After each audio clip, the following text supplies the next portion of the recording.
Hello. Um, Thank you for being here. You can see we have Modifian online, and this is my first real stream in quite a while, so everything is probably gonna go wrong. But hey, that's how it is. First off, I upgraded bits and pieces of my computer, so I've tried to get. Oh, hey AJ, thanks for the lurk. I think I got the levels more or less adjusted for the music, which is of course as always Adrian von Ziegler, wonderful guy. Go check him out on YouTube. Or the microphone. It looks like they're at a pretty decent spot.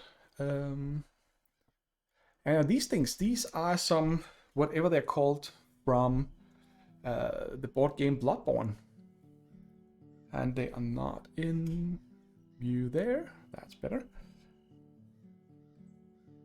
It's actually some really.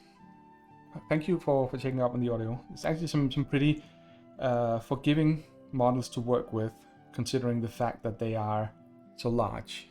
Even though then I can see I made some mistake here with the underside of the claw, but I'm not gonna fix that. I'm trying to learn to not overdo things, and this is just meant for be playing a tabletop ready. So this is just done with contrast colors on top of a pretty standard, probably slightly zenithal priming. So basically what we're doing today is we are just finishing up the jaws, checking that my computer runs and that I can actually use it for anything else than streaming. It was one of the things that was really annoying in the past, that when I wanted to raid or whatever, I just basically couldn't, because streaming took up all the resources of the computer. But upgraded the motherboard, CPU, and memory, and it looks like it's good. So, without further ado, let's just actually get some painting done.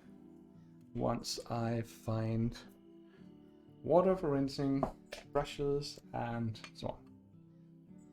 So, Modifian, what are you up to?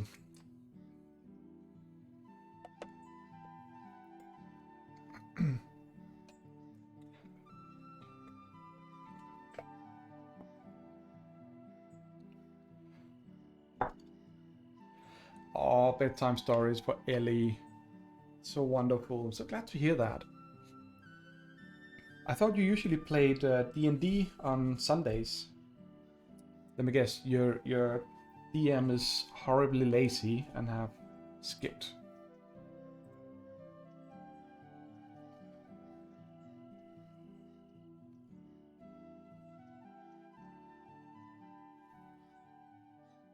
Simply Feast meal delivery. A lot of fun unpacking it all. That sounds cool. Yeah, you definitely you're not well off with a DM who decides to do other things than driving you mad. And I don't know. I mean, for all we know, he actually did have the time, but instead it's just catering to his own narcissism in the non-psychological sense, and just basically streaming online or doing whatever, Only was a way I didn't even drive you mad. Well, full disclosure, I am the person I'm talking about here. Just took a night off from our D&D 5e with Sandy Peterson's Cthulhu Mythos expansion, sourcebook, whatever you want to call it, and I figured I would actually do some streaming because I'm home. I have the upgraded computer. I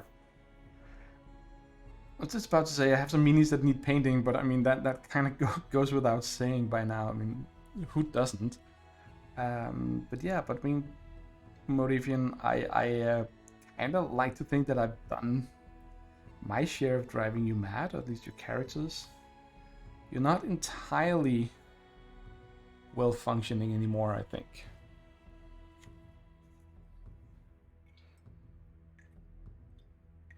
Oh shit, you see, with the amount of text in there, You didn't even drive you mad. Well, but you're writing this in all caps, so I just gotta ask, you mad, bro?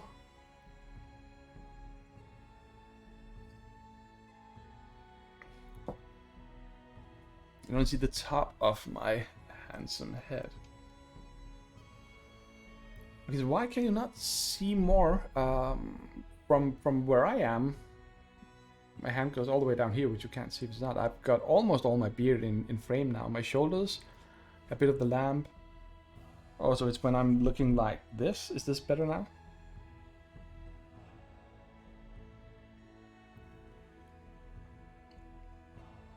Yeah, but I mean, when I'm painting, I'm sitting like this. That's better. Okay, cool. Thank you for pointing that out. It's kind of hard for me to actually see how it looks when I'm painting because I'm looking straight down at the mini. Oh, well, in this case, not so mini.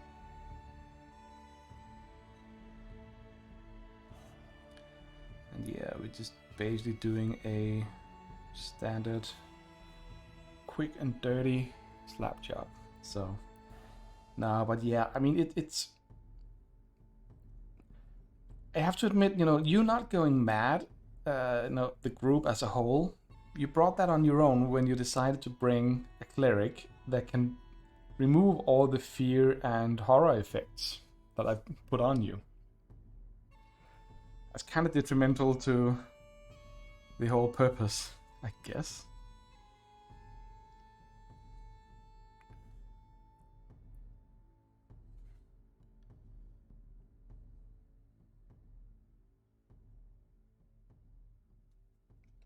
So rude. Yeah, I mean, it's so absolutely rude that you bring a cleric in a D&D group. I mean, who would have guessed that? I mean, it's just completely unheard of.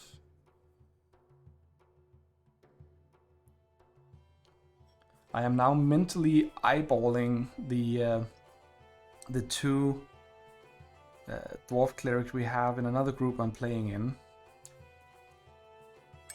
Those two clerics have made my life miserable as a DM because putting anything big up against them seems pretty harsh, but putting up small things, well, the small things just get eaten by the spirit guardians they both put up, and it is such a wonderful spell, but also such a brutal spell. I did a raid in what's it called, a goblin lair, I think I just called it at some point, and literally the goblins just melted. I think we also had the same when the last time we played. We did a one-shot adventure, actually a one-shot that I'm kind of proud of, so I'll probably mention it a little bit later on. But I don't think we should. What was the other group was beating up on some poor little orcs. There was all the orcs were trying to do was, you know, steal a bunch of lumber so they could build some war machines. I mean, come on, that's pretty standard. It's good. It's steady job. I mean, they're doing something with their lives and with others' lives as well. I mean, probably ending it, but that's how it goes. I mean, you have essentially a warrior society in this case, and they need to go pillage some cities once in a while or whatever. But no, then this group of brutal adventurers just show up out of nowhere, and before you know it, they had attacked the orcs. I mean, that's so sad, so frustrating, and probably a good thing to do in this case, but in the end, I mean, the orcs never stood a chance, but seeing just one of the dwarf clerics lighting up spirit guardians at a level where it does 3d8 damage. I think I removed 6, maybe 7 orcs in one go. Simply because the orcs started their turn there. It wasn't even an active directed attack, and it's an ongoing effect. It just keeps on giving. That being said, I really like that effect. It's very good. It's very wonderful. I can't wait to use it against a party at some point.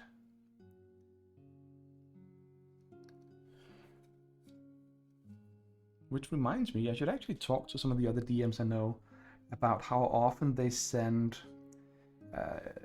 characters against the parties instead of just doing the stereotypes of monsters or other creatures. I mean, it's one thing to just plop in using something like orcs or the other humanoid races. You can give them classes and you can do all of that. But normally what people seem to do is just take whatever stats are in the relevant books and just use them as such. But what would happen if I actually sent, I don't know, deranged dwarf cleric? So, what if he is reading stories? I'll just keep chatting away at nothing. And maybe do some light. Oh, no. Gotta draw in the teeth on these critters.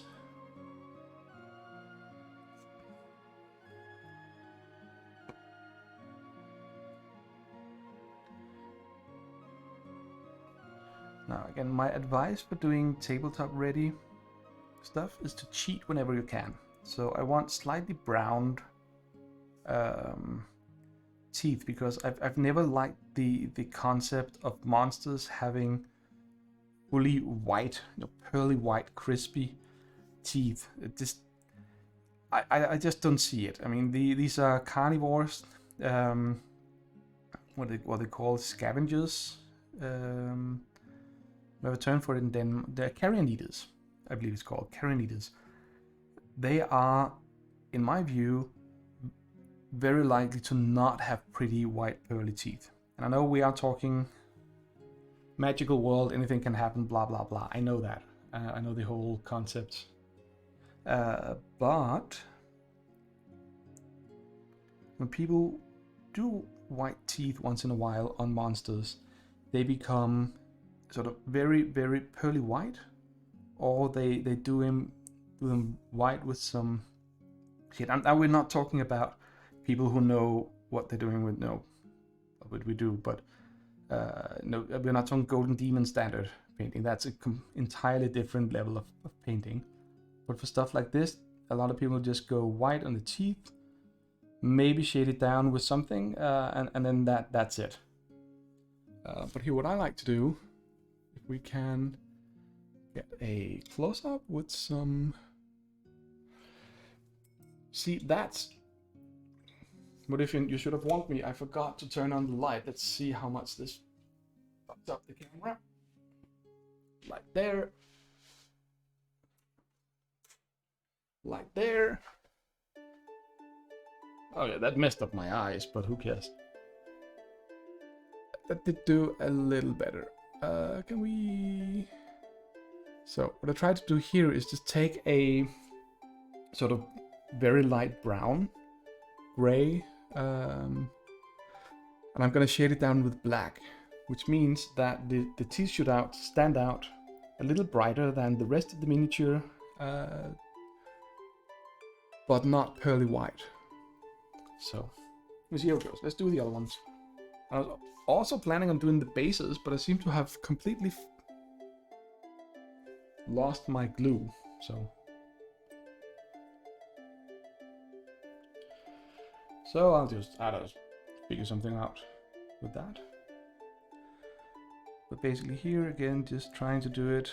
I know a lot of people paint far quicker than I do. Some people will draw all of this model with all the different colors in like 10 minutes or so. I don't work quickly, but at least I work inconsistently.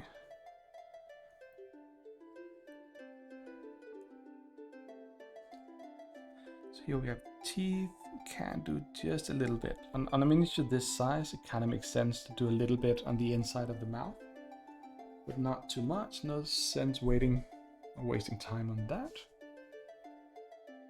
And also, I tend to get distracted while I paint. So if I'm chatting, I start thinking about chat, reading up on what you guys are writing. So that makes me naturally slower.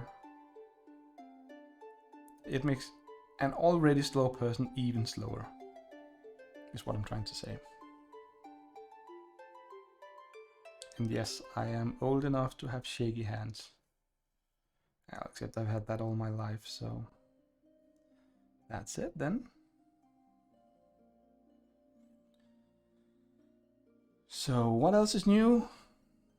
Yeah, I guess I'll not really say much until I hear Morifian being back. She's my one and only trusted viewer so far, and AJ is lurking.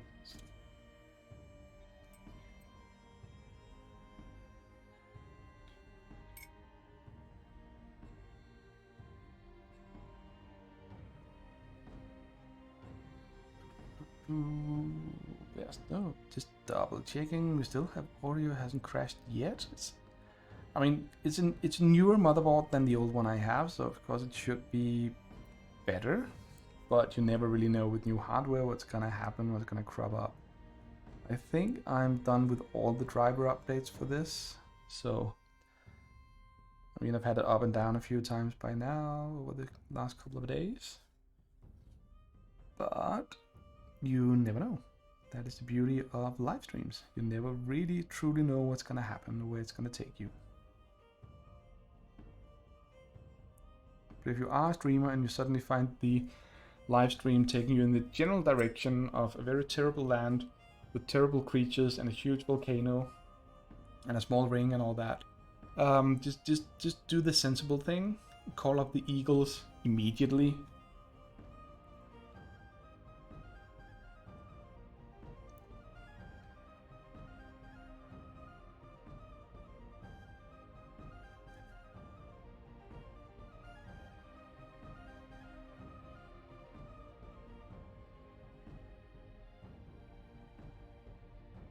Hey Dave, good to see you. We're just chatting and, you know, bad-mouthing dwarf clerics with, you know, excessive use of spirit guardians.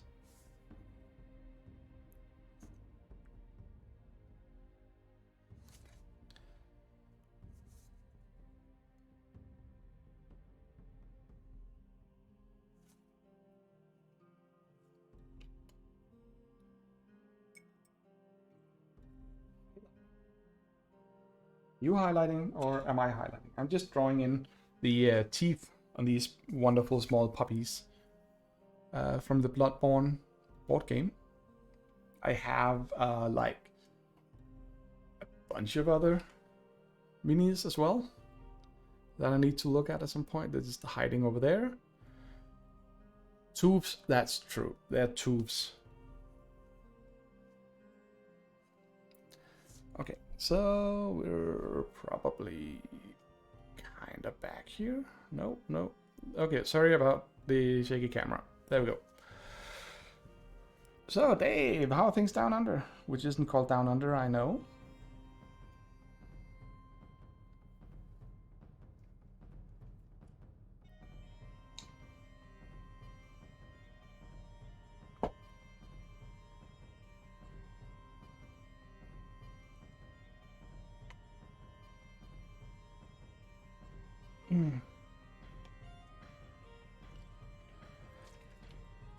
Breakfast getting ready for work. Yeah, of course, because it is Monday morning for you. Well, I am just enjoying the rest of my Sunday in good company. Okay, so I'm trying this out again. I've never done it in this exact way before, where I just draw in the red mouth, which is proper red, light, dark beige or very light brownish green, which hadn't dried completely. Damn it. I'm just trying to see if I can just give it black shade and get away with it, or if I actually need to do this properly. Yeah, no. The tubes hadn't dried properly yet. That we'll just give them a little bit more time and find something else to paint. So Dave, you get to choose if you want. I have couple of different things. Let's see, what do I even want to paint here?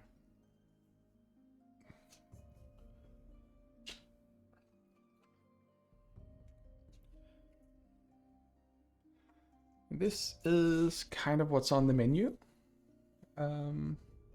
We have these, I don't know, ghoulish, wolfman, savage creatures. Some bandages in PC-friendly places. Then we have, I think these are supposed to be sick, really sick patients. Kind of like to do a really nitty-gritty, dirty, it's called cloak on these. Have something gruesome.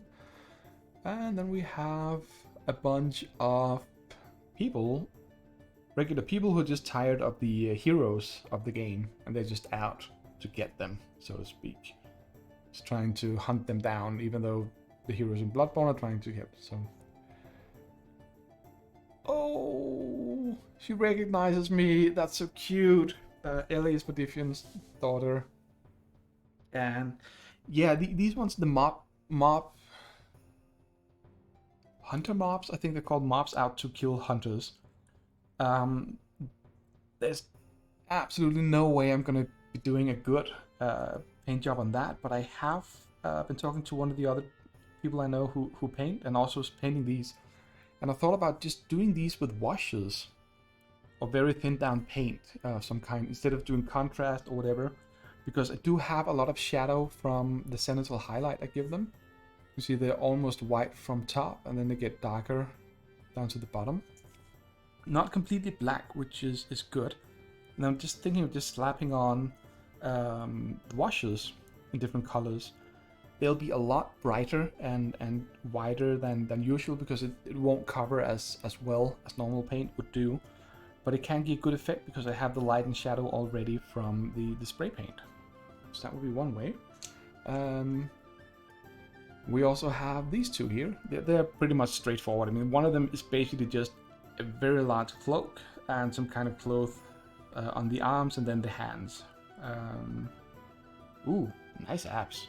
And then we have this kind of wolf creature, which I'm probably gonna paint pretty close to the doggies here. Just do something all over. So Dave's saying cheaty. Anyway, it will be up to you guys to decide which one should we go for.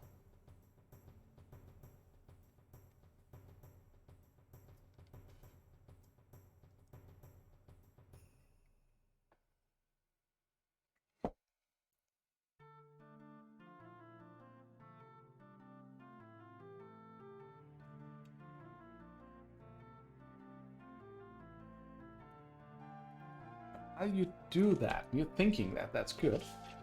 I will bring this into play because I have a new sticker. I actually had it for quite a while. Let's open it.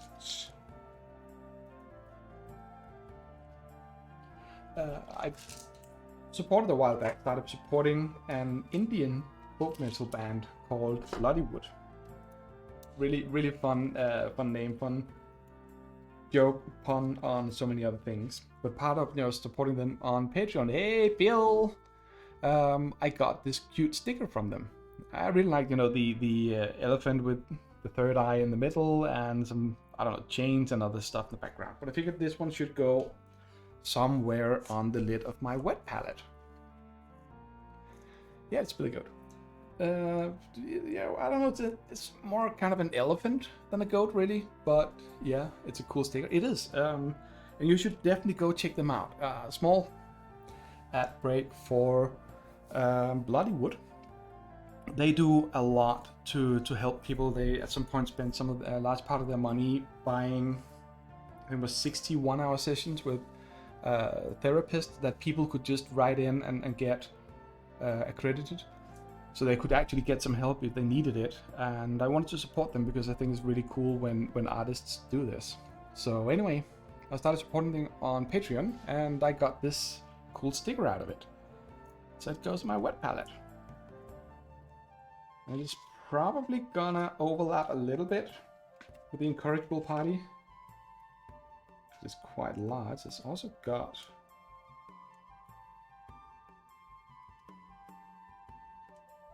Damn it, I should have poked them out first. Got small pokey sticks here. Kind of going well. What I'm talking about are these things that need to be cut out. We don't mind because AJ's ears were ringing. Okay. Why? Am I talking too loud again? Is that it? Also has...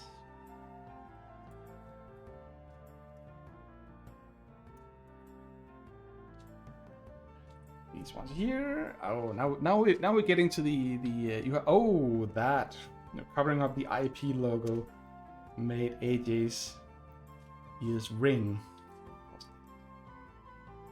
Nearly there. Just need one more. I should have done all of that.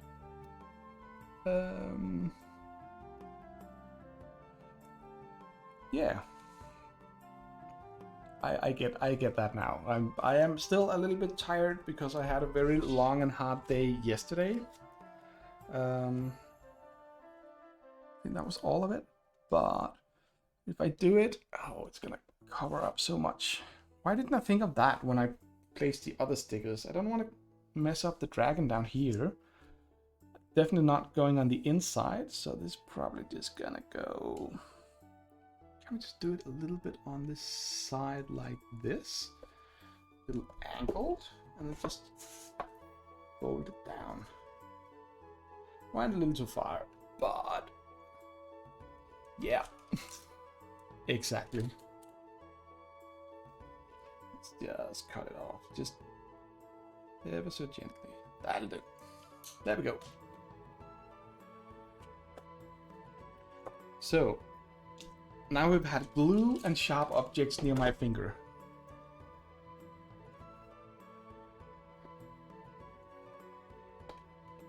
Yeah, Simodifian, you doing that means that I've been DMing too much for you. So, this is now my lid. I did cover up a little bit of the incorrigible party, but at least we got the incorrigible part. So that's cool. So, and we also, of course, have Thuft down here. He is still my favorite character in your show.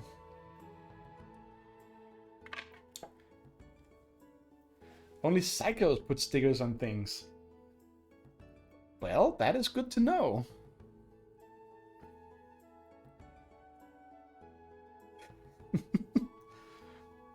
So, anyway, did we come to a decision? No, Modifian, that's all wrong. You just get more stickers. That's so much easier.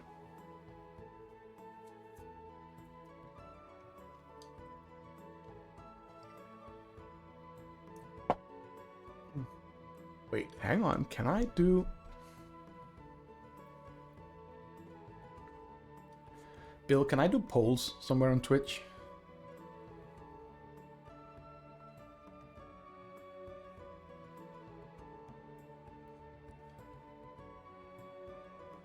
There we go. Apparently I can. Let's try this. Question. What mini should I paint?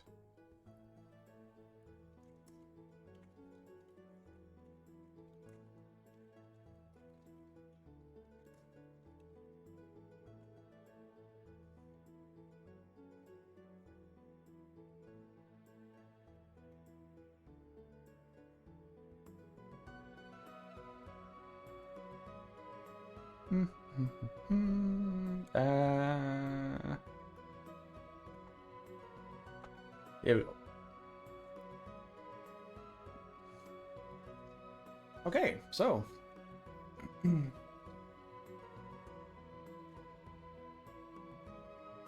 okay, I didn't use that interface, Bill. I just used the dashboard on Twitch websites. Yeah, I mean, it's a thing and it has a cloak on. That's a cloaky thing. So. Oh.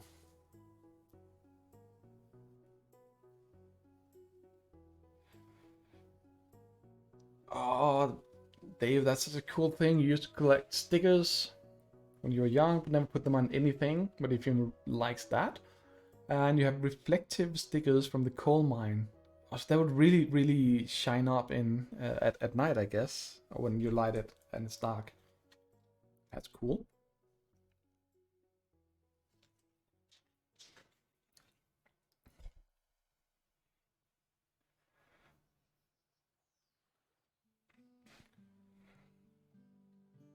And while we've been deciding what to paint, I think that these ones here might actually have been dry enough that we can just finish them off, which is fine because, as I said earlier, I have no idea where my glue has gone. So let's just finish this. Well, Modifian, then go vote. I did a poll thing and everything. Bill was super helpful, told me how to do it, and then I did it in a completely different way. I'm a terrible student, Bill. Don't kill me.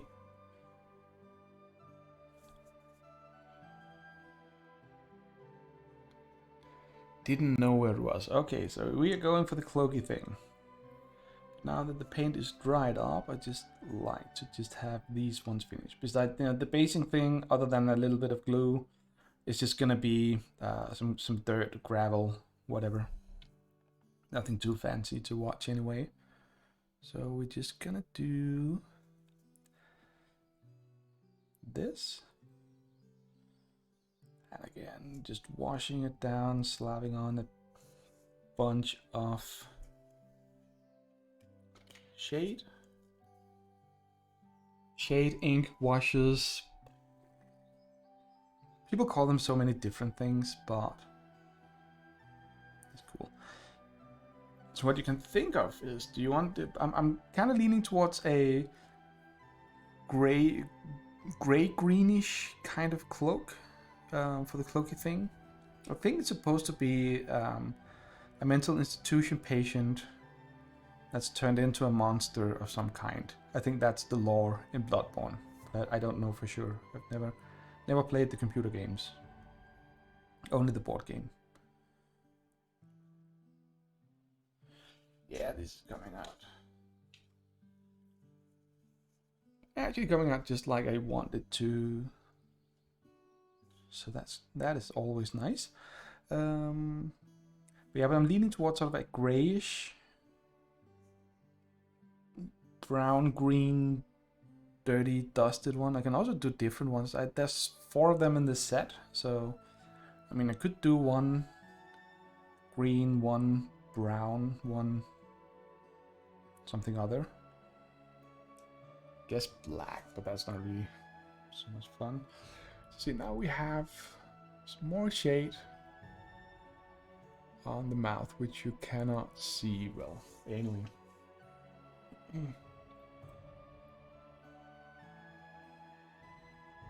Actually going to... I'm just being blinded over here. Hang on a second.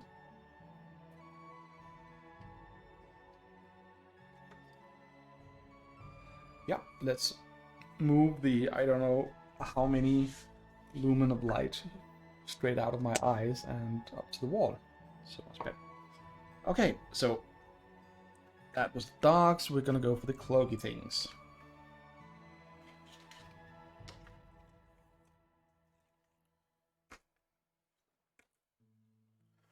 4 of them. Okay, cool.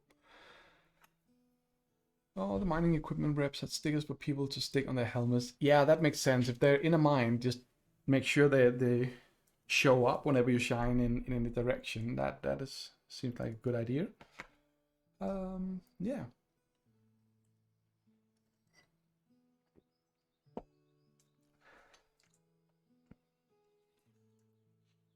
So color-wise for these,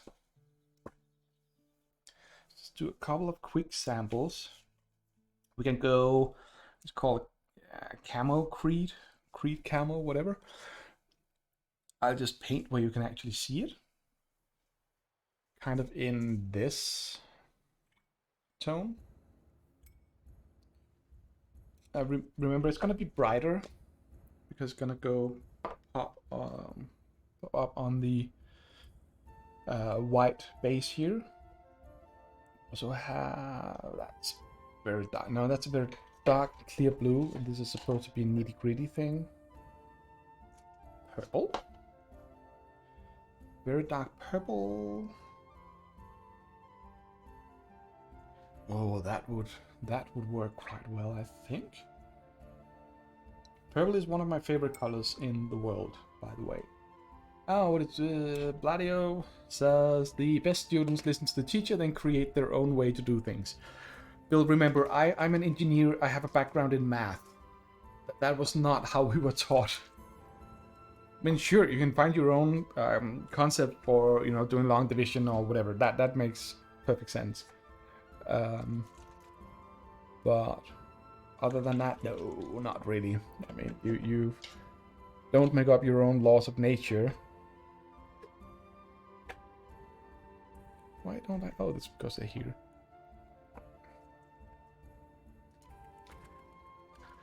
Thank you, Modifian, for saying that I have exquisite taste because I like purple. And we are going to make these purple in memory, well, not memory, in honor of a friend of mine who's doing hopefully very well. Him and his wife and 2-3 kids, however many they have. But let's call him Spiff, because that's what he used to call himself back when we played a ton of computer together. He did a Shadowrun character once called Purple Ghost, and Purple Ghost was a decker in the Shadowrun community, which translates pretty directly to a hacker. And his name was Purple Ghost, because you have the 4 ghosts in Pac-Man, the game which you hopefully all know. But the joke being, of course, that none of those ghosts are purple. So that was his little joke spoofy thing. And I know these aren't ghosts, but they're still good. I also need a bigger brush for this.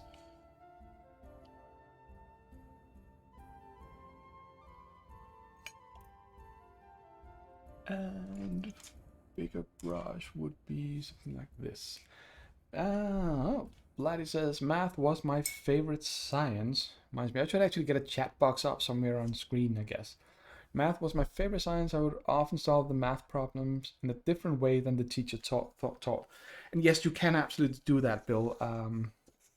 It's just, if you don't do it in the right way, where you can actually prove or make an argument for that your method is correct, then you kind of can't really prove that you got the right answer, if that makes sense.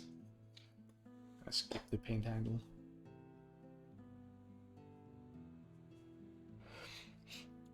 Yeah, I mean, and one of my really good friends, okay, that was odd, just painting this on, it just immediately creeps back.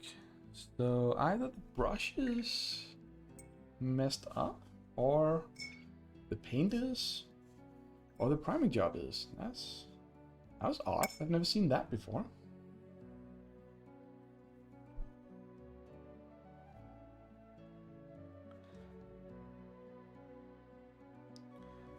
This is really weird. I don't know if you can. No, you cannot, because I'm an idiot. Oh, Bill, the one shot. Yes, spill the beans. Spill the beans. Do not give one iota of thought to the fact that you're currently live and people are watching. But that is really odd.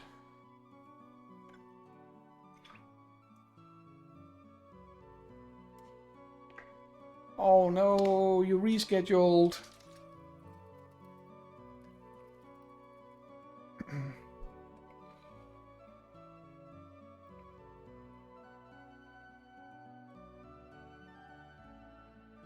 Bill, I am sure your brain works very different from the average way, and I love the way your brain works. Don't change that. It's really good. Okay, so you're doing so it'll still come out before Christmas, just after Christmas, I guess.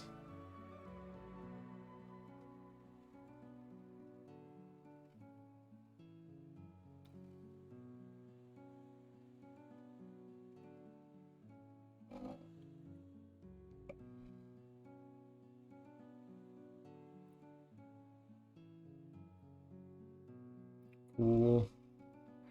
I'm really, really looking forward to it, Bill. It'll be so amazingly fun to see how you're doing it, and either before or after. I would really, really love to hear your impressions of it. How it is to be a DM for the first time. It's something that's really interesting because getting back into 5e a year and a half ago or so, I started just looking at it, researching, blah blah blah, and there is so much content out there. There's always been for role-playing games. Role players have always been good at sharing their experiences and all that, but the amount of what's it called? YouTube videos, good advice, something like Matt Colville's entire Running the Game series, again on YouTube. I mean, go watch it. He's entertaining in and of himself, and there's so much advice on how to be a DM. And I guess shows like Critical Role and your own is a large part of that, because people see these awesome people doing DMing stuff in D&D, and they want to know how they do it. I mean, back when I started, we had nothing like that. We just had the rules and the vague idea often described in one of the rule books about how to run the game. That was just reading from a book. It's really hard for teaching social skills like DMing, which I think is very much a social skill. So yeah.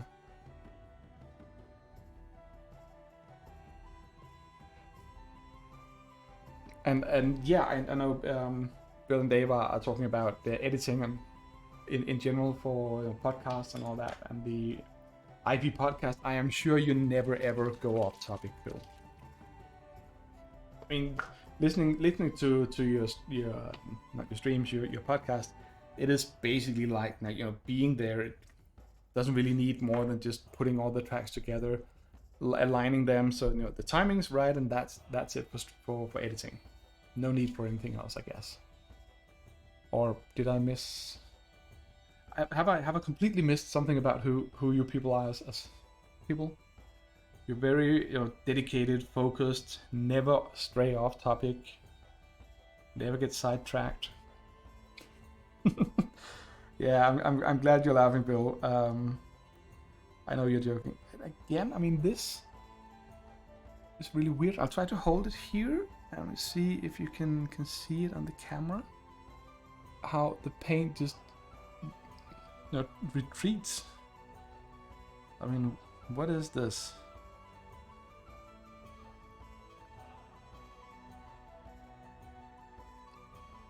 That's terrible.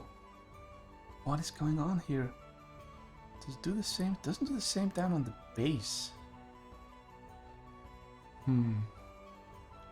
I'm a little hesitant to actually try this out. Oh, I think I know what might be going on, because maybe this part, if I don't have enough primer, then there's nothing for the contrast paint to actually bind on. Then it's more or less raw plastic. I don't know if plastic is called raw. Let me just do it like so. I will attempt to make this guy's coat purple, and we'll see if it also messes up on the outside. I really hope it doesn't, but yeah.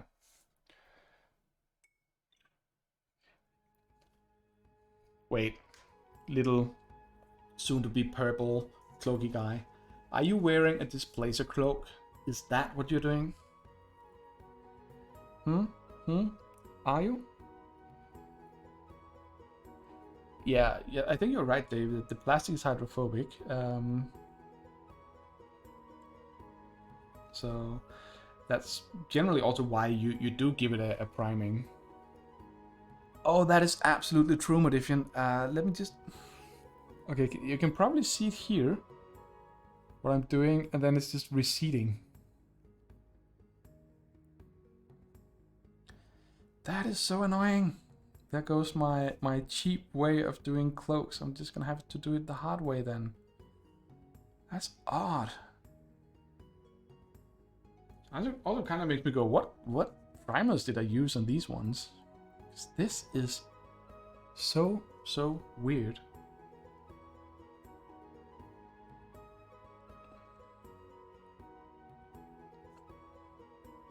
But if you're not plotting your points, I will be very disappointed with you.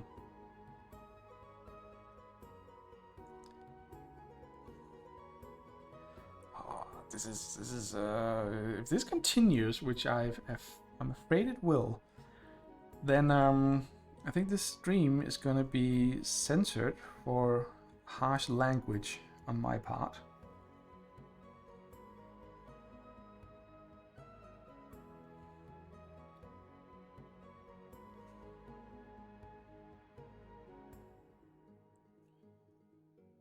Now, of course, the next thing to try is to try the contrast paint, which I can't right now because the thing with contrast paint is that once you start painting with them, you're basically forced to finish the job or it's gonna look terrible later on.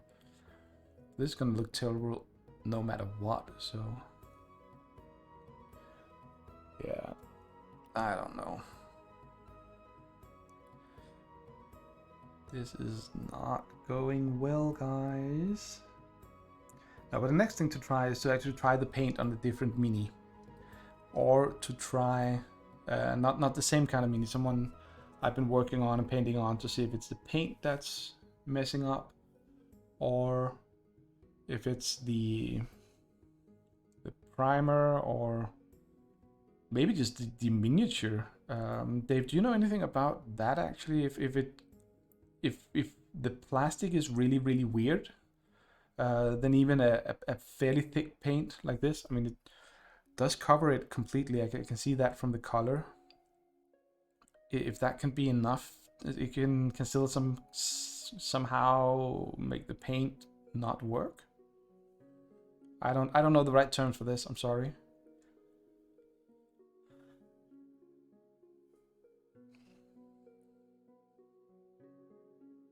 Because this is gonna retreat and leave small white spots, which are gonna be terrible to fill in with the contrast paint because of how contrast paints work.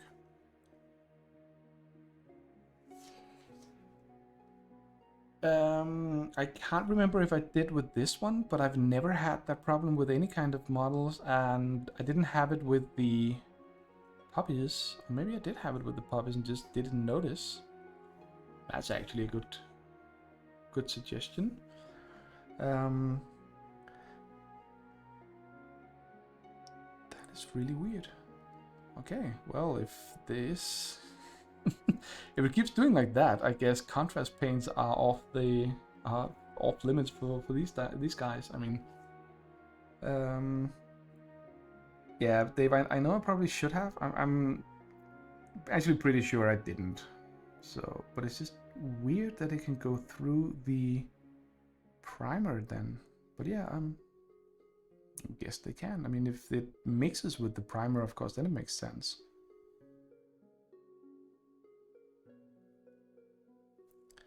Okay.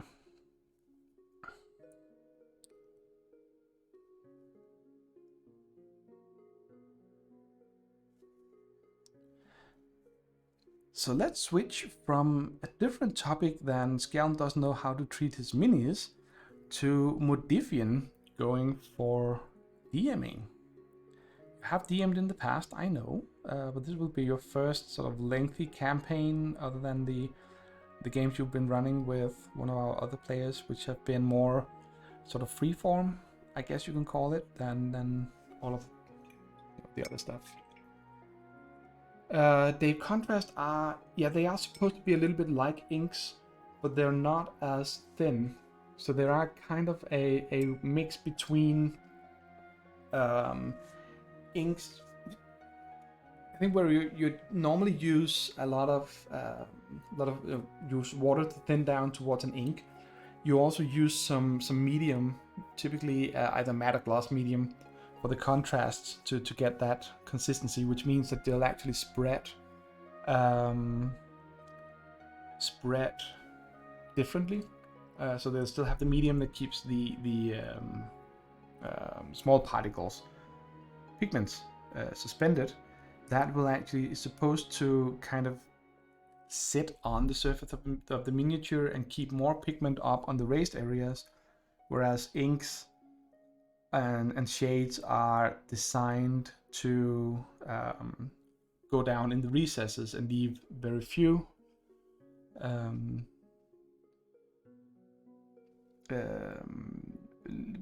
release very little pigment. So yeah, you're probably right that if there is something on the minis to begin with, which probably means that I should re-wash everything and re-prime it. That kind of sucks. For a board game, I've only played one night, played 2 or 3 games, but even so, would have been nice to get the minis painted, but I'm not sure it's gonna be worth it unless we start playing it a lot more. I have other minis to paint, but hey, we're learning. So what I'm curious though, since we've over prepped. What yeah, so Modifian is talking about over prepping. You're running Wild of the Witchlight, I think it's called. Is that correct? I mean, the thing about published modules is that you definitely know where it's going. The Wilds Beyond the Witchlight, that's what it's called. Thank you. You should of course make sure that you prep and you know the theme, you know the storyline, all of those things. Of course you should prep for that.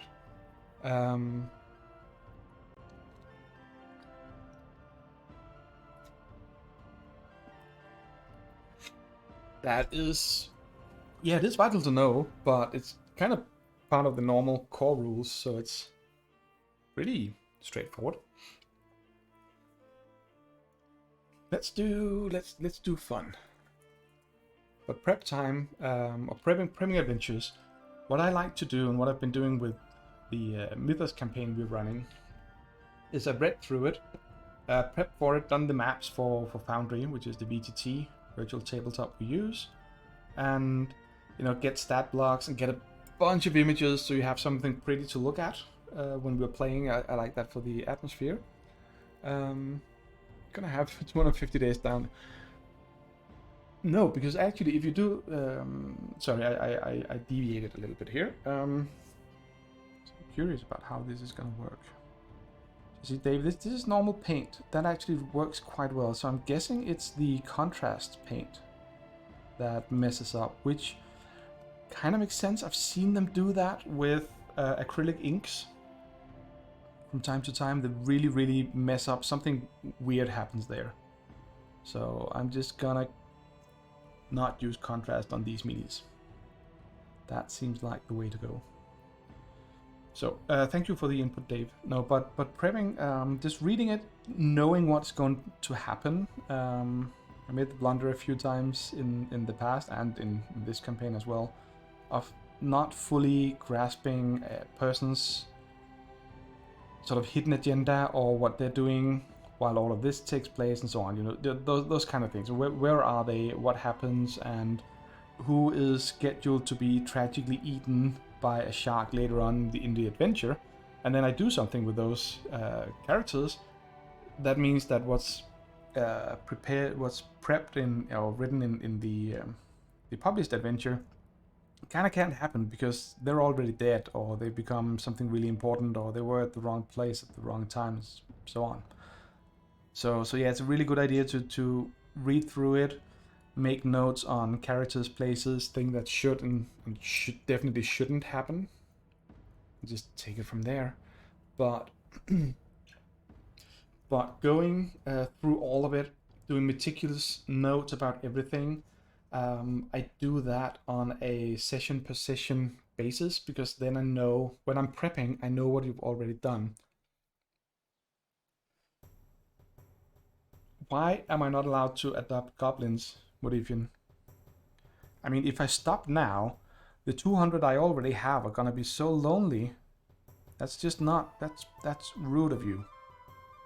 No, but if I over prep and try to predict everything, then I'll find that I have to change all of it anyway, because then my group will do something weird that completely negates whatever was actually written as this is how the characters get to from point A to point B. And I don't know, then the characters goes and do something like picking up a flying broom or whatever, if that sounds familiar to anyone.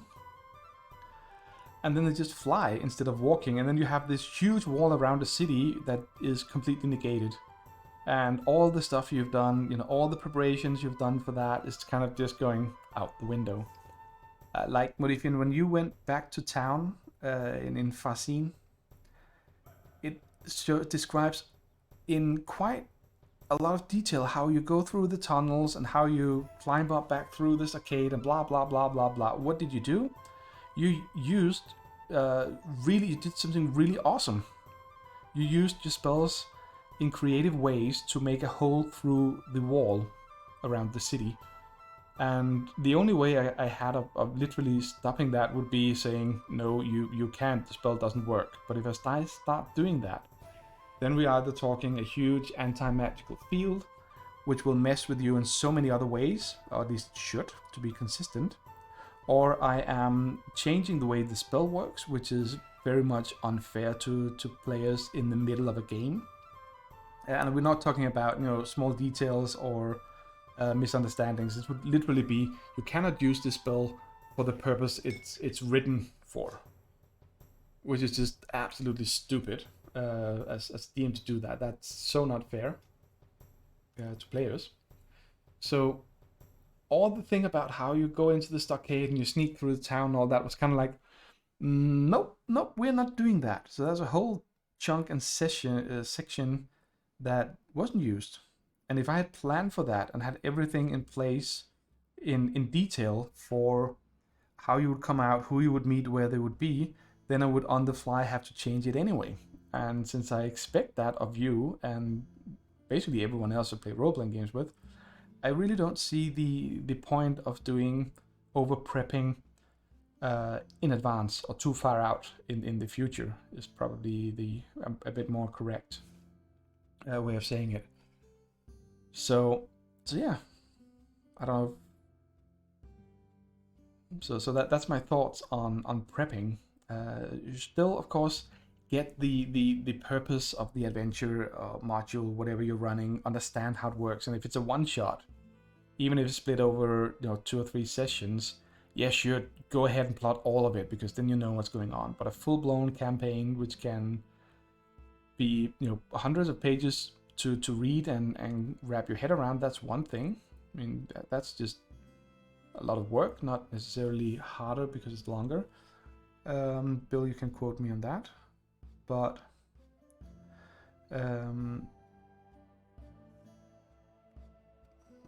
these fingers are weird. But anyway, prep stuff. I mean, how much should you prep and all that? I mean, as I said, reading all of it can take a long time, and if you plan on the player characters, or if you plan based on what you hope the player characters will do, my experience from 30 years of game mastering is that you will need to be really good at improv DMing to make up for that. So I get a grasp of the entire adventure. The Cthulhu adventures I'm running, Ghoul Island, has a very nice synopsis, both for the entire adventure and then for each of the 4 acts and for each scene within the act, which is really great because it's just half a page to I think 2 pages at most for the full plot, where you get all the major highlights. You can always go back to that and say what is roughly gonna happen in this storyline, what is roughly gonna happen in in this part of the adventure. When they get to here, what is roughly gonna happen? It takes like at most a few minutes to read and understand what the purpose of that section is, and that gives you a really good starting point. And in many ways, I mean, if you do your own work and own stuff, there's enough details in these synopsi, whatever. There's enough detail that you can basically improvise an entire adventure based on those ideas. Not saying that's the best way to do it, but it's a bit like getting a really good adventure hook and just going, hey, we'll freeform it. Of course, on an entire campaign, yeah, it really helps to have more to go with than just a hook, a small simple hook. But you have that. You'll get the names of important people the party will meet and so on. And then each scene in the books actually describes specifically what is going on and gives you stat blocks or at least references to monsters, all those kind of things. So then you can have all the details. All you need to do is be able to read them and either memorize it or at least have it handy for looking it up. So that gives you a lot of the details. So I like that structure because especially synopsis is really great for both getting into it, so you kind of get the overall idea instead of just starting at page 1 and you don't know where the campaign is going to end when reading all the details. And then just, going for it. So that was a very long ramble. And I am almost done with this cloak. And by the way, as you can maybe see, Dave,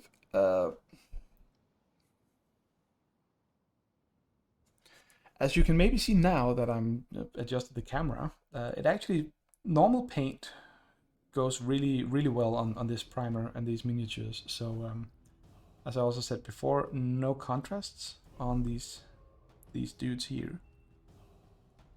So what did I miss in chat? And more importantly, Modifian, when are we gonna have you on the show on voice and we can sit here and you can completely insult me live for an hour or two one day? I just need the feed and I'll read up on chat. I also have a beard to braid.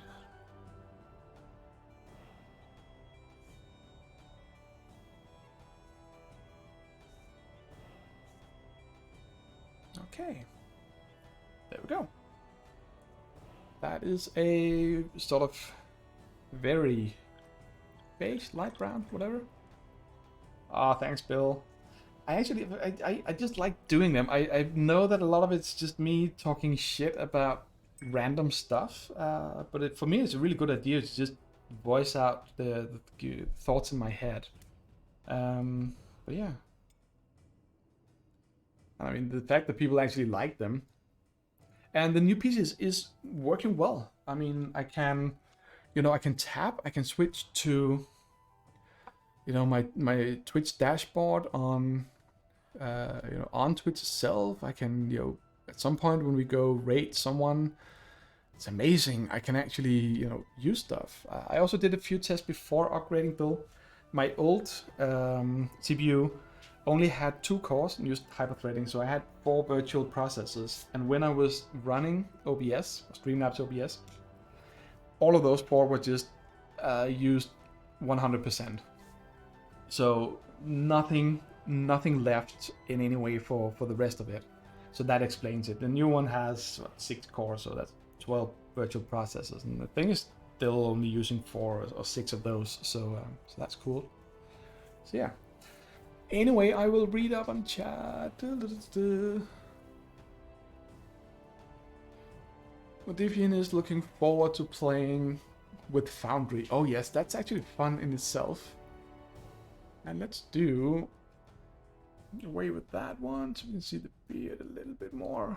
It's getting long. And Modifian, yeah, you need to disable your caps lock. And you're flying on brooms, fighting cinnamon, spying with owls. Oh wait, Bill, is that what Falsehood is doing? So, Modifian says, I think the biggest thing I've kind of learned is not to be scared when the players take you off the books. It's gonna happen and it's okay. I will still shit my pants every time you do it. Yeah, definitely. And you go up to the fortress and pretend to be the lord that's standing out of sight beyond the gate. Exactly. That's exactly what I'm talking about. The whole, oh, and then you meet this character, and then when you prep for the next session, if you haven't gotten the entire overview, you'll just realize that, oops, this particular dude should not have been here. So, cool, Dave. Thanks for stopping by. It was great having you here, as always. I will try to have a good rest of the stream. And I will completely mess that up, of course, by trying to braid my beard. Which I somehow, right now, have forgotten how to do. Have a great day, Dave. I do have suggestions for a new person to rate when time comes. Ooh, I am very much taking suggestions because the people who are online now, one is Theo, that does the Scottish accent. Well, I guess that is his accent. Tarkov, Escape from Tarkov game, but I don't really know him, so. And then other ones like Go Carnage or whatever, large streamers, which I don't really care too much about. I mean, they're cool people doing well, blah blah blah, all that. Not a problem with them per se. I just don't have a personal interaction with them, and I always find it's more fun to rate people who are, or just completely random rating is also fun.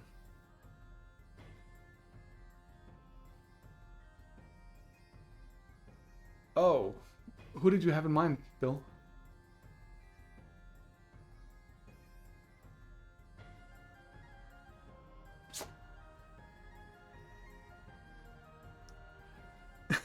F's in chat.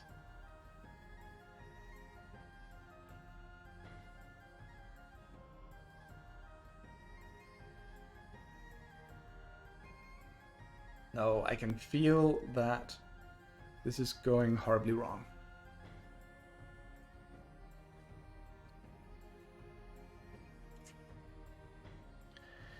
Nikki Calls. Who is Nikki Calls? What are they playing, doing, artsing with?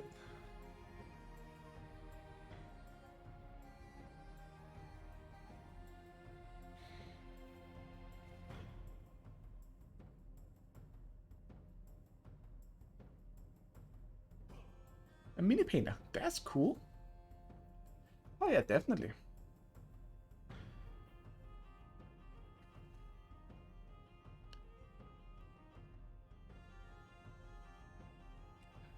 I think this is going a little better. Yeah. So anyway,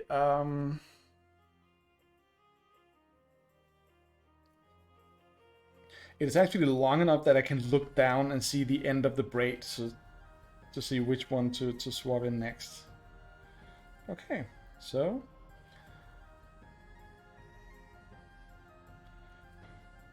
cool, and here you go, Modifian. That is one braid for you.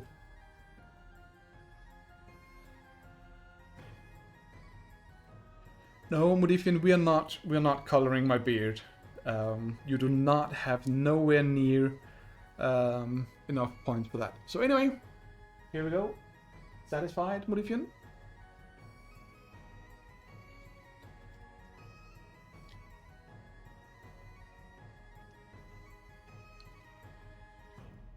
Okay, Bill's suggestion for Nikki Calls. Hi there, I'm Nikki, and I'm a full-time freelance miniature painter and streamer. I love all things Warhammer, D&D, and video gaming. Here you'll find a mix of them all. Hope you enjoy your stay. I've been featured on Warhammer Community and Warhammer TV. I have also been featured in Kingdom Death's Artist Spotlight. That is freaking awesome. That is definitely someone I'm gonna check out. Nikki sounds very great, and really the perfect way to make all of you people never ever come here and watch my crappy painting again. This is cool. Now they sound cool. So yeah, cool. So the beard is braided, and I kind of think it looks a little weird. It's a little off, I think, to that side. Thank you, Bill. Oh, I appreciate that.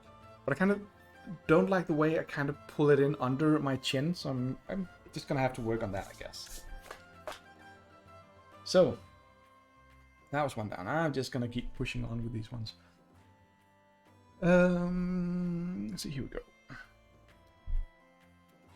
Camera up again. There we go.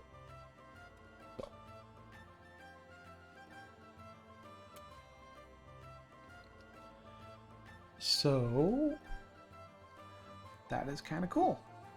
Now my beard is braided. It's actually a little bit out of the way again.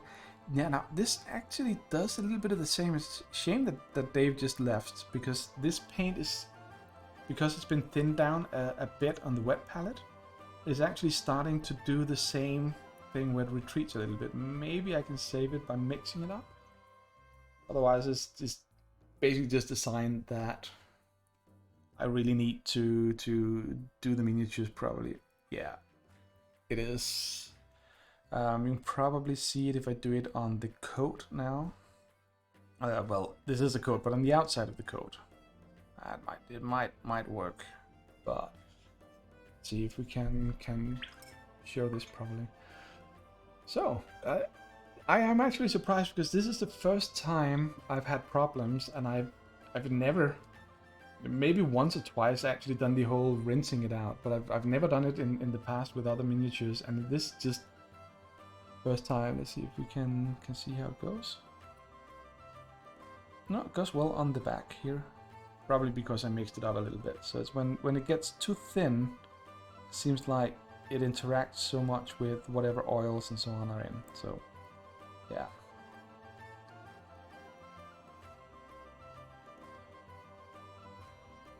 Again, this of course would be something that I should do with an airbrush instead of with a regular brush. But yeah. What else do we have? Oh yeah, the one shot last weekend. Bill, how much have you heard from AJ about that?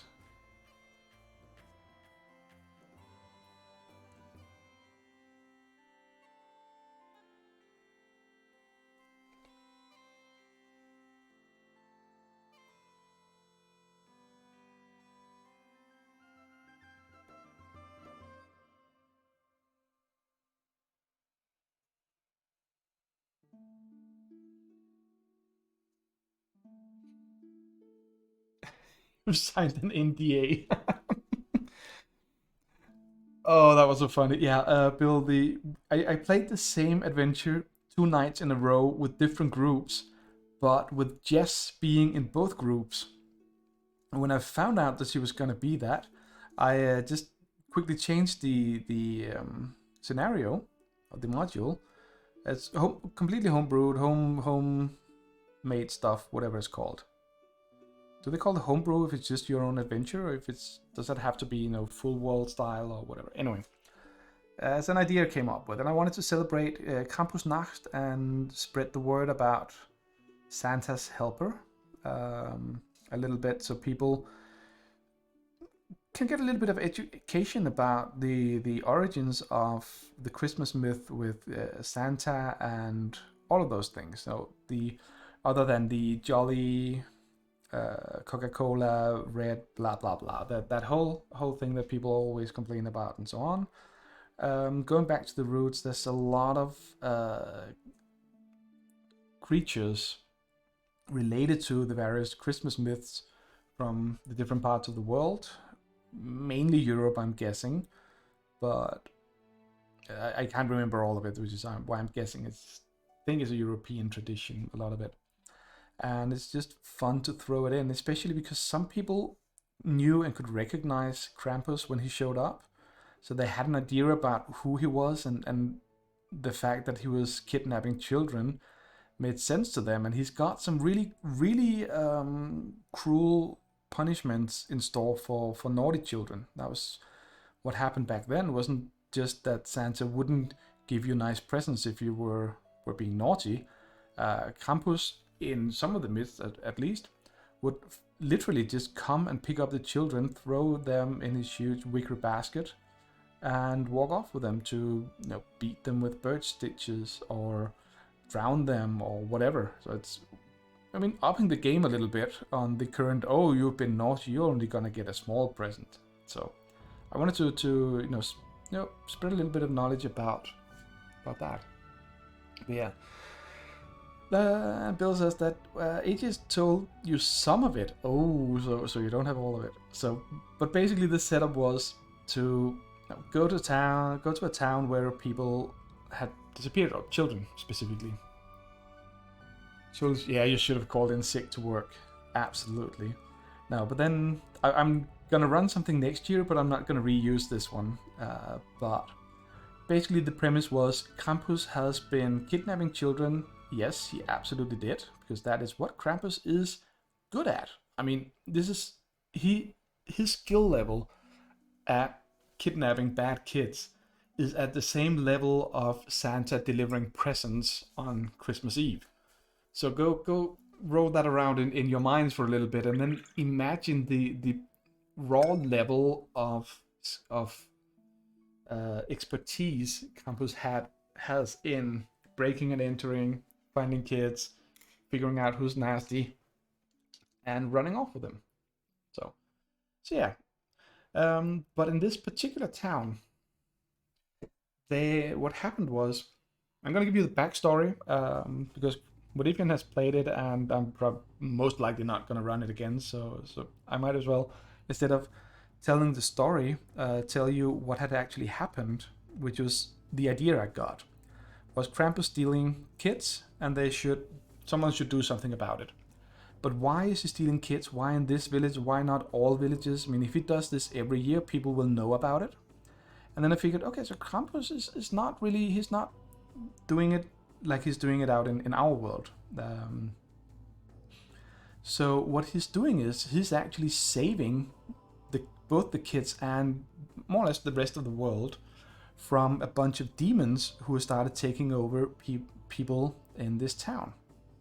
Originally, I actually went for both children and adults, and young adults as well, but ended up going back just to children, because otherwise it turned into a very different kind of adventure, which would be more investigation, and there wasn't really time for that, I figured, in a one-shot, so only children.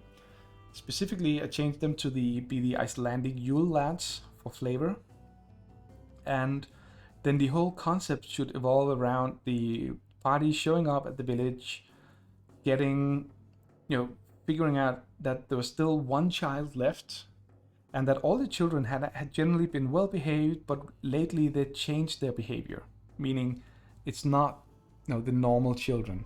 It's not the usual, they're not the usual selves. That should be a hint that something is wrong, but no indication whatsoever of the demonic possessions that was actually going on. Instead, what you get are some eyewitness statements about this cruel, brutal fiend or devil, demon creature with horns and furs, all of that thing. Basically, go look up Krampus and you'll get a very, very accurate description of that from the villagers. So, knowing my players fairly well by now, I knew this is gonna send them off looking for it, especially when they decide, which both groups wanted to do, and I had guessed, fortunately, that they would pretty much go and sit on the remaining child, which kind of makes sense. I mean, nighttime, every night for the past almost 2 weeks, a child has disappeared at night. There's one child left. What do? You go more physically sit on the child.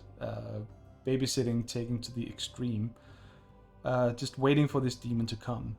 And in both cases, I think I managed to swing it, so they actually let the child go to sleep, but weren't really in the same room as the child, which means that Krampus could just elope, or no, not elope, that's the wrong word, but just snatch the child, break the wall or the roof or whatever was needed, and just pull out the kid and run away with it. Because Krampus is a demigod.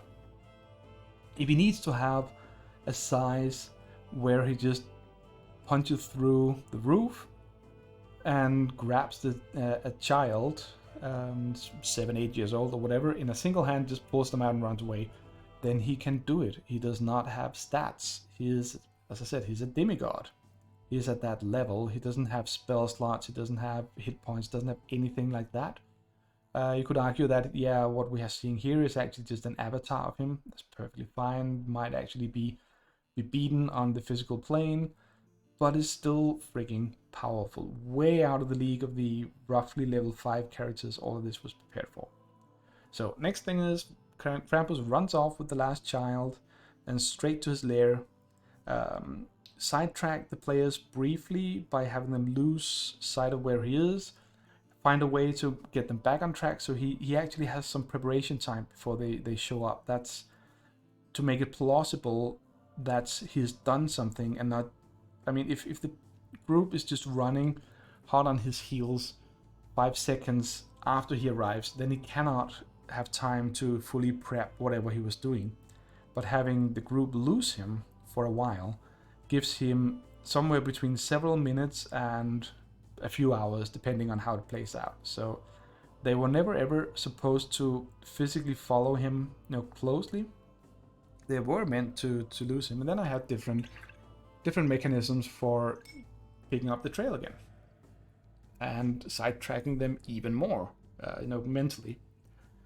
For the Diamond Head group, Bill, what I did was I took a character they've met in the past and had her show up.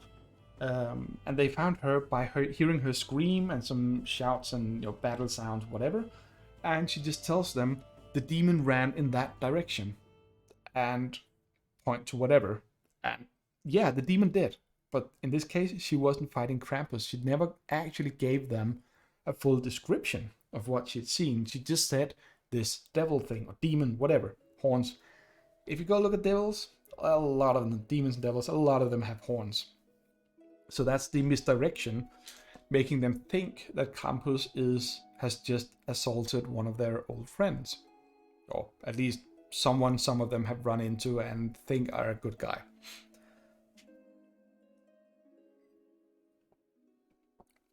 So then actually they storm in, they see Krampus, he's got all the kids tied up, lots of symbol, pentagram on the floor, candlesticks, blah blah blah. He's reading from a huge book, blah blah blah.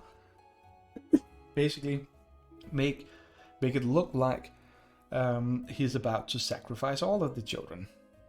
Okay, what do the characters do? They actually don't stop to see what's going on. Both groups went straight for Krampus because that is how a lot of people think, and it kind of makes sense. I mean, that is the entire setup is, I am sacrificing these children. What are you gonna do? And they attacked, which is fine. Partway through this attack, and I forgot this in the Diamond Head group, it was so... Oh, yes, misdirection. Bill, if you can... I mean, read up on Sun Tzu's The Art of War. You can use that. I should... If I was the article writing kind of DM, I should write one that's called the Sun Tzu's The Art of DMing or whatever, or Sun Tzu and the Art of DMing, blah blah blah.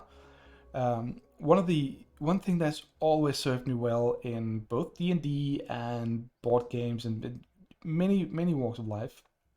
I usually prefer only game related stuff, or using these tricks here, because I think it's highly manipulative, and I hate manipulating people out in the real world. It's so much easier to... Not easier, but better to actually communicate and talk to people instead of having to use misdirection and all that stuff to get your goals. I don't think that should be ever necessary. Much better to talk about things than tricking people into doing whatever, even if it is quote unquote the right thing to do. But anyway, misdirection. Sun Tzu has a quote that goes something along the lines of where you're strong, feign weakness, where you're weak, feign strength. Which is basically the very, very simplest way of saying make people believe something that isn't true. In military terms, it's like if you have this very weakly defended fortress or whatever, or there's a classic story about a guy in... It was called Tordenskjold in Danish. It was probably one of the Danish generals or whatever, who was said to be marching his troops outside the window of whoever he wanted to defeat. But he knew he didn't have the strength to do it, so just had went and visited on a diplomatic visit, or however that happened. I'm very sure this is not how things happened in real life. And then he had his soldiers walking past, and he basically just said to his enemy, "Look, I'm gonna show you all my my soldiers, just so you know what you're up against." And his soldiers, what they would do is they would walk in front of the window, run all the way around the building, and keep going. So it looked like his army was 10 times as big as it was. And they, I don't know, adjust their clothing a little bit or whatever, so that they weren't immediately recognizable. And apparently no one outside saw that they did this and you know, warned the guy about, oh, look, this is actually the same people you're watching. But basically what he did there was he made his enemy believe that his forces were 10 times or whatever as big as they were, at which point he just surrendered, because no point in fighting such a huge force, right? Except that the force wasn't. So that's, you know, feigning strength where you're weak. Feigning weakness where you're strong is really good, because then you pull in your enemy into a battle you will easily win. And I'm gonna mess everything up for Modifian now, but fortunately I'm not gonna be her DM much longer this time around, so it's okay. Because the next thing is set up, and that's a little bit, we go a little bit into metagaming now on the player's part, because a lot of D&D players will play their characters with the premise that whatever the DM throws at them is something they can take down. That is a very important thing. It isn't. You should, as a DM, I would suggest that you normally give them challenges, and they can be hard challenges, of course they can, but they should, generally speaking, be challenges they can overcome with whatever gear and so on they have. What you do once in a while, like I did with Campus, and we're not talking once in a while in the same adventure, we're talking with the same players over different adventures, different campaigns. Every once in a while, you just dump that one thing at them that they, if they stopped and thought about it, would say, okay, we cannot do this, but they'll actually do it anyway.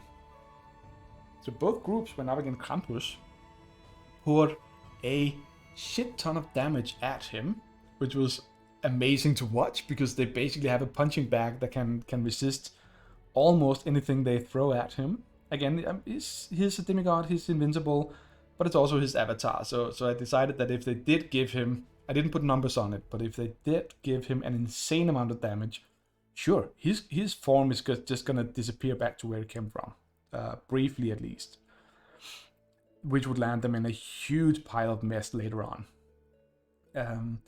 So they just pile into Campus, and I'm just going, yeah, okay, cool, so you do damage. One of the groups, the Modifians group, you did about 160 points of damage, I think, in the first 2 turns, and ended up at over 200 points of damage in 3 turns. Which is an amazing damage output for 5th level characters. I'm pretty sure that is above and beyond. So, but then Then what was Bill said? I heard many experienced DMs say you should be really careful about relying on the players being able to realize it run from a fight. Exactly. And I mean, that is kind of the unspoken agreement, is that you don't just kill them off. And people doing stuff like placing traps that instantly kill the entire party and just going, oh, but you could have just looked, or you could have just, oh, well, you should have known that this thing you didn't know what was, but it just looked like a goblin. You should have guessed that it was really has to come down to earth, because you should just have known, and then they kill off the party. That's just not fun, I think, for anyone. And if it's fun for the DM, then it's not a DM I would want to play with. But giving them, let's say you're running around somewhere, and all of a sudden you see an entire army standing in front of you, fully ready, loaded, whatever. You're probably not going to charge it. You're going to realize it, so it should be really clear when you should run. But then there's that one encounter once in a while where you convince, but they are convinced. You shouldn't really convince them. They should do it themselves. And then you just spring something on them that completely changes everything, completely flips them around. Like what I did here, when a few rounds into the campus fight, what happens is that one of the players in the group, in this case Jess, because she was in both groups, that's why I came up with that idea, is actually the very large demon that is behind all the smaller demons possessing all these children. So in the middle of a fight, they suddenly realize that they've been attacking the person trying to save the children, and Campus started warning them and telling them this in both groups, and it took a while before they really trusted that this was what's going on. What are you saying? Modifian says, oh, I heard if you want to do the deadly traps, you should do a test trap before, so then know to look, or have a broken trap or something to cue them. Hey, traps here, then it's safe to do deadly traps. Yes and no, because it is not fun to die because you rolled low on a single die roll, which is what's going to happen. Because if you do play your character properly, you're going to go, okay, but I'm checking for traps, blah blah blah, do perception and so on. You don't see anything, because let's say the DM is rolling secretly, so you can't meta game it and say, oh, I had a poor roll, better be extra careful here. So you're just looking for traps, you don't find any traps, and then you're dead. That's what I don't really like about it. But yeah, definitely cluing people in, and then they can take measurements. But then you can also end up bugging the game down by every single foot they walk forward. They check every single inch they'll have. Players in general, not you guys, but just players in general will start equipping 10-foot poles, ropes, minesweepers, metal detectors, whatever you can come up with, and they will use them, and they will say they use them for every single foot they walk through, every single room, dungeon, piece of forest, or whatever they're in. And then the game is just going to be about either rolling for it or role-playing all of that. Yeah, Goblins Unleashed would be a perfectly good minesweeper device, except that I like goblins. So I would never kill them. I would make traps that don't hurt goblins, but only hurts non-goblin humanoids. No, but again, yeah, I get it. And definitely, if you're doing this right, and just pointing them at, especially if you're playing, with old people like me, and pointing them at a house or dungeon or whatever, and the first thing they realize is a huge sign saying sponsored by Grimtooth. Then they should either walk away, because that would be deadly, or if you don't know Grimtooth, I suggest you go look up the book series. It's not. It's a series for generic books for role-playing games. It's not novels or anything like that. And I completely digressed here with the traps. But basically, give them a huge warning so they know something really fishy is up. And then for that part of the adventure, yeah, they'll know to be extra careful and describe that. But just be prepared that if you do that, they will take all these measures and it will bog down the game. They can maybe do a lot of fun role playing with it, but just don't expect them to blitz through a dungeon in 5 turns. They're gonna take, one step at a time, making absolutely sure there is nothing here, nothing there. Then they're gonna put their goblins on a leash out in front of them. When they eventually die or run off or just get annoyed, they're gonna stop the game, go back out, find more goblins, spending 2 game sessions doing it, and then returning. So just my suggestion is, yeah, sure, you can do it and you can do all of this, but again, keep it to the kind of sort of don't overdo it, and just be prepared for your group responding to it. Essentially, just Grimtooth. You asked Modifian, as I said, go look it up. There's a couple of really, really awesome books that I've not ever actually used verbatim, at least. But anyway, back to the fight with Krampus. So players arrive at Krampus' lairs. He's got the kids tied up, blah blah blah blah blah, and they attack him and they deal a ton of damage, blasting away the spell slots, all of that. And then I had different condition for when to reveal the traitor. And it happened differently in both groups, which was cool because for Jess as a player, that meant that she got a different experience with that. I got a different experience as a DM. That was like basically the best kind of situation for everyone. But basically she just pops up, reveals her form, either when in the first group, I think Krampus actually managed to convince them that he was not bad, he was not about to sacrifice these kids, and could they please stop killing him? In the other one, they actually brought him down on his knees. They did such a ton of damage that I didn't just want to make him shrug it off, because that's also bad for players' morale, because they're kind of going, okay, so no matter what we do, it has no effect. We're just going to go home. These kids are lost. We cannot do anything. You don't want to send them down that path. Remember, everything you do has consequences. Even as a game master, you will face consequences of your actions. That is something not all people realize when they're DMing. In this case, however, they bring him down and he's hurting badly and the ritual is starting to fizzle out. And that is when the big bad demon seizes the day, sees its moment, and starts attacking him, because she realizes that this is probably gonna go down a little bit and they're gonna realize what's actually in the book or whatever. And then she starts fighting them, and their greatest ally, Krampus, is down on his knees. He's totally hurt really bad, and he's just struggling to not drop the ritual, thereby fully releasing these demons. So he cannot help them anymore, and now they have a very large demon going in for the kill on Krampus, or Krampus's physical form avatar. So what do? They just burned all the resources. Now they have to fight a fresh, undamaged demon. To try to holding it off for a while.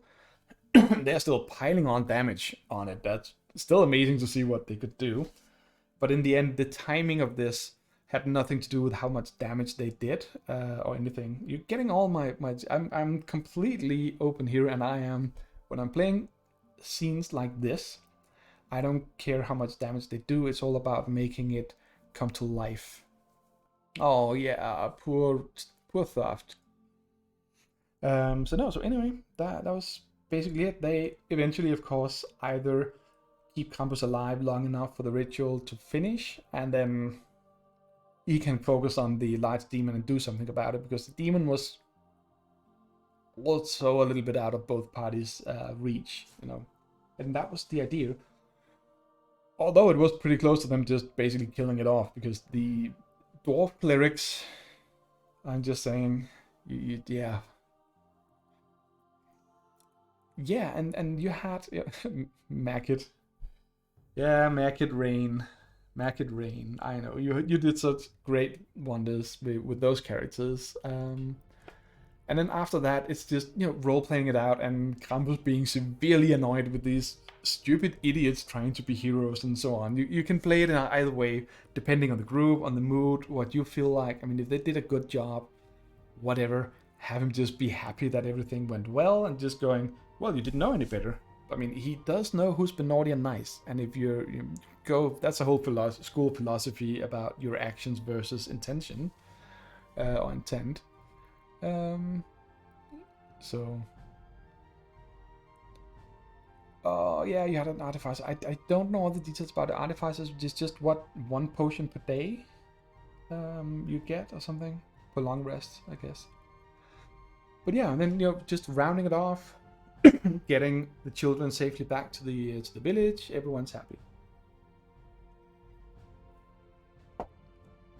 Now the question, at least my open question here is, this does not follow something like the 5-room dungeon pattern, which I know AJ used when she did her Christmas thing last year, where you have you have a guardian that's kind of stands at the entrance. An entrance here is not necessarily a physical room, it's just, you can use the same term for any kind of obstacle, just something to get people started.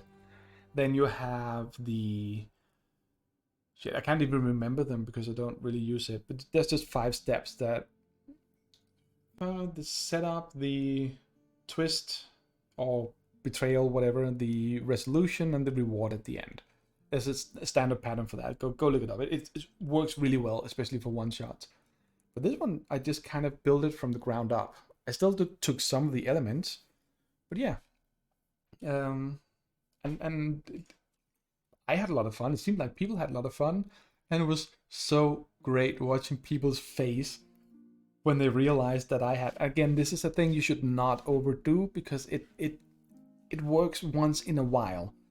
I had made an agreement with a player beforehand that she was a traitor, and she knew this the whole time through.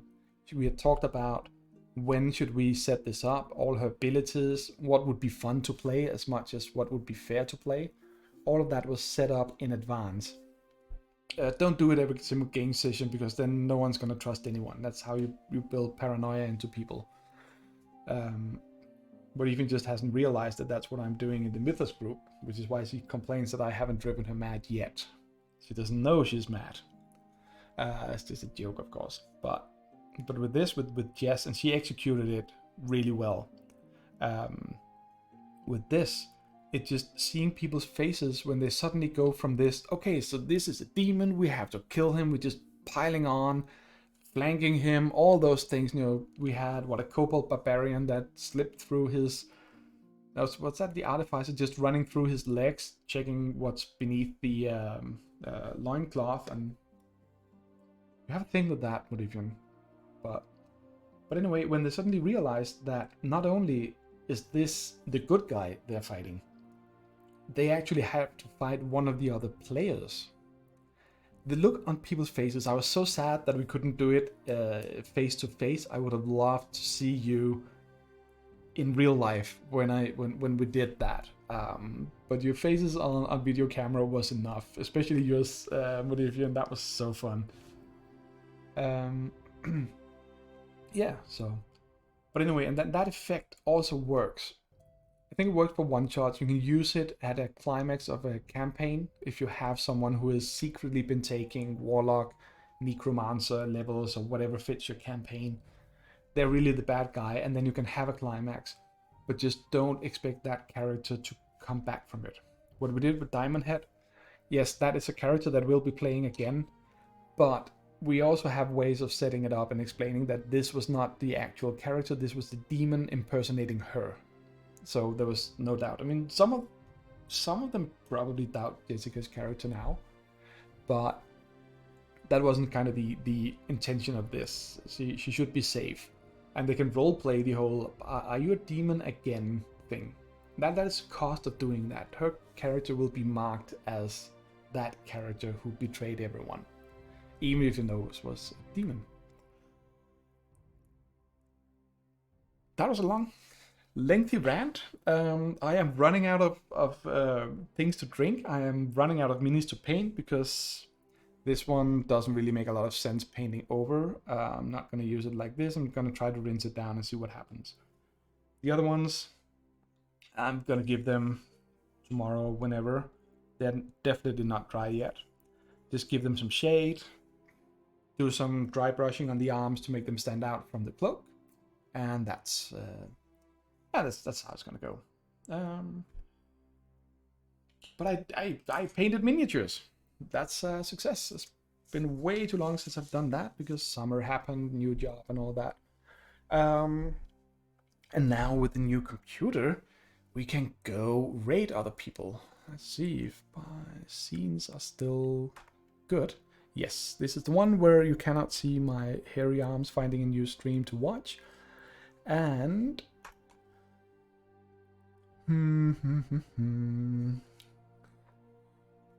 no one seems to be active.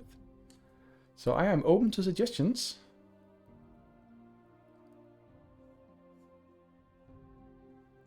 I am very much open to suggestions because the people out here don't really look like some I know well enough to raid.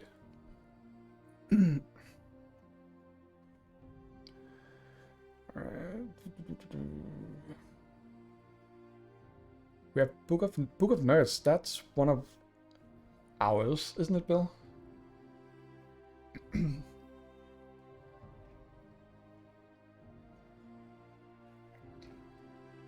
Cool. We will go raid Book of Nerds. Please don't go away. Stay close. There are 6 people watching. They are playing board games wearing Santa hats, it looks like. So thank you for joining. I will talk to you again soon. Have a great day.